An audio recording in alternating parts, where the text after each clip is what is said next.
यम के नाम से दिया निकालने के पौराणिक कथा। पुराने समय की बात है, एक राजा हुआ करते थे और उनका नाम हिम था।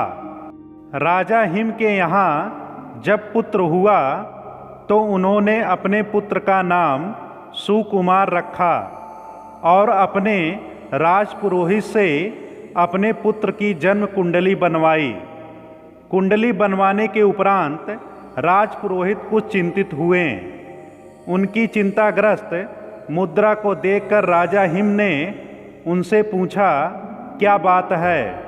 राजपुरोहित जी, आप कुछ चिंता में लग रहे हैं। हमारे पुत्र की कुंडली में कोई दोष है क्या? राजपुरोहित राजा की बात सुनकर बोले, नहीं महाराज, ऐसी बात नहीं है। कदाचित मैंने कुंडली बनाते समय कोई असावधानी की होगी, जिस कारण से मुझे जन्म कुंडली में कुछ दुष्घटना दिखाई दे रही है। मेरा सुझाव है कि आप एक बार इसे राज्य के प्रसिद्ध ज्योतिष से करवा लें।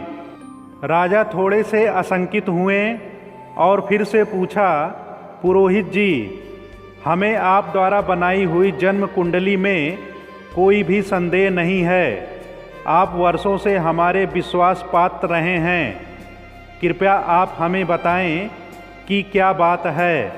राजपुरोहित ने कहा, महाराज, राजकुमार की जन्म कुंडली की गणना करने पर हमें यह ज्ञात हुआ कि राजकुमार अपने विवाह के उपरांत चौथे ही दिन सर्प के काटने से मृत्यु को प्राप्त हो जाएंगे।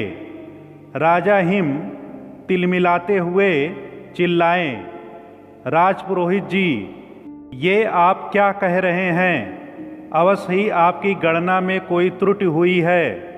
एक बार पुनः से कुंडली को ध्यानपूर्वक देखें। यदि आप हमारे राजपुरोहित न होते तो कदाचित आप इस समय मृत्युशैया पर लेटे होते। राजा हिम के क्रोध को देखकर राजसभा में सभी डर गए। पुरोहित ने हिम्मत करते हुए कहा, क्षमा करें राजन, किंतु यदि आपको कोई शंका है तो आप मेरे द्वारा दिए गए सुझाव पर अमल कर सकते हैं। उसके बाद राजा हिम ने अपने पुत्र की जन्म कुंडली राज्य के 3-4 प्रसिद्ध ज्योतिषचार्यों से बनवाई, किंतु परिणाम वही रहा। महाराज हिम और उनकी पत्नी अत्यंत चिंता में रहने लगे। राजा ने दरबार में सभी को चेतावनी दी कि कोई भी इस बात का वर्णन हमारे पुत्र के समक्ष ना करें, अन्यथा परिणाम भयंकर होंगे।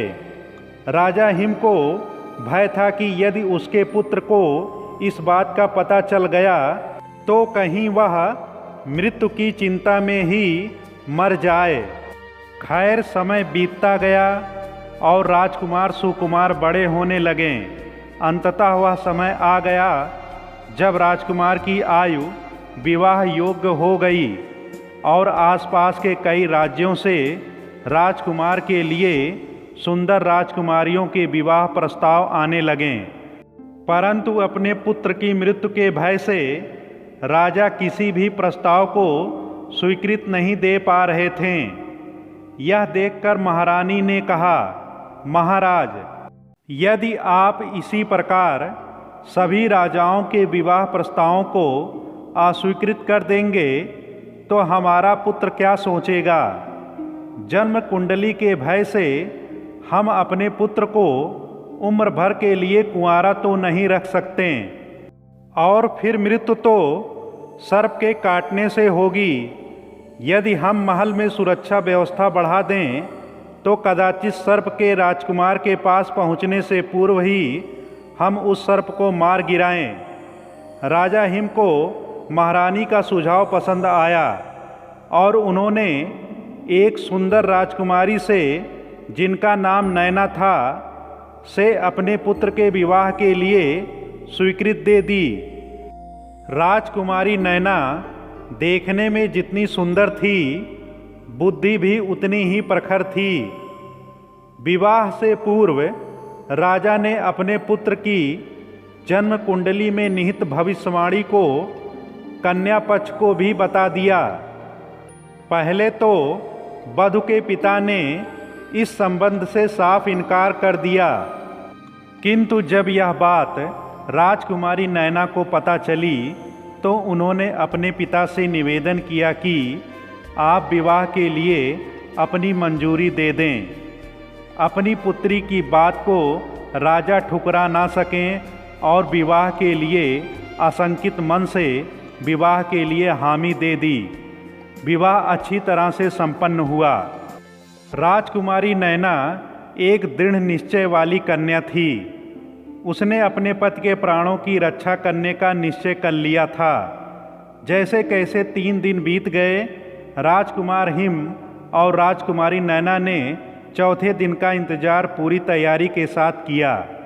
उनकी योजना के अनुसार जिस किसी भी मार्ग से सांप के आने की आशंका थी, वहां पर सोने चांदी के सिक्के और हीरे जवाहरात बिछा दिए गए। पूरे महल को रात भर के लिए रोशनी से जगमगाया गया ताकि सांप को आते हुए आसानी से देखा जा सके। यही नहीं, राजकुमारी नैना ने सुकुमार को भी सोने नहीं दिया और निवेदन किया कि आज हम कहानी सुनना चाहते हैं। राजकुमार सुकुमार नैना को कहानी सुनाने लगे। मृत्यु का समय निकट आने लगा और मृत्यु के देवता यमराज पृथ्वी की ओर प्रस्थान करने लगे। क्योंकि सुकुमार की मृत्यु का कारण सर्पदंश था, इसलिए यमराज ने सांप का रूप धारण किया और महल के भीतर राजकुमार सुकुमार और राजकुमारी नैना के कक्ष में प्रवेश करने का प्रयास किया। जैसे ही वह सांप के वेश में कक्ष में दाखिल हुए तो हीरे जवाहरातों की चमक से उनकी आंखें चौंधिया गईं, जिस वजह से सांप को प्रवेश के लिए कोई अन्य मार्ग खोजना पड़ा। जब वहां से कक्ष में दाखिल होना चाहा तो सोने और चांदी के सिक्कों पर रेंगते हुए सिक्कों का शोर होने लगा, जिससे राजकुमारी नैना चौकस हो गईं। अब राजकुमारी नैना ने अपने हाथ में एक तलवार भी पकड़ ली और राजकुमार को कहानी सुनाते रहने को कहा। डसने का मौका ना मिलता देख सांप बने यमराज को एक ही स्थान पर कुंडली मारकर बैठना पड़ा, क्योंकि अब यदि वह थोड़ा सा भी हिलते तो सिक्कों की आवाज़ से नैना को ज्ञात हो जाता कि सर्प कहाँ है और वह उसे तलवार से मार डालती। राजकुमार सुकुमार ने पहले एक कहानी सुनाई, फिर दूसरी कहानी सुनाई और इस प्रकार सुनाते सुनाते कब सूर्य देव ने पृथ्वी पर दस्तक दे दी पता ही नहीं चला। अर्थात अब सुबह हो चुकी थी, क्योंकि अब मृत्यु का समय जा चुका था। यमदेव राजकुमार सुकुमार के प्राण नहीं हर सकते थे, अतः वे वापस यमलोक चले गए और इस प्रकार राजकुमारी नैना ने भविष्यवाणी को निष्फल करते हुए अपने पति के प्राणों की रक्षा की। राजकुमार सुकुमार कभी नहीं जान पाए कि उनकी कुंडली का क्या रहस्य था। क्यों उनकी पत्नी ने विवाह के चौथे दिन कहानी सुनने का निवेदन किया और आखिरी क्यों कहानी सुनते हुए उन्होंने तलवार थाम ली थी। माना जाता है कि तभी से लोग घर की सुख समृद्धि के लिए धनतेरस के दिन अपने घर के बाहर यम के नाम का दिया निकालते हैं, ताकि यम उनके परिवार को कोई नुकसान नहीं पहुंचाए। दोस्तों, वीडियो अच्छा लगा हो अपने दोस्तों के पास शेयर करें। लाइक कमेंट सब्सक्राइब करना ना भूलें। जय माता दी।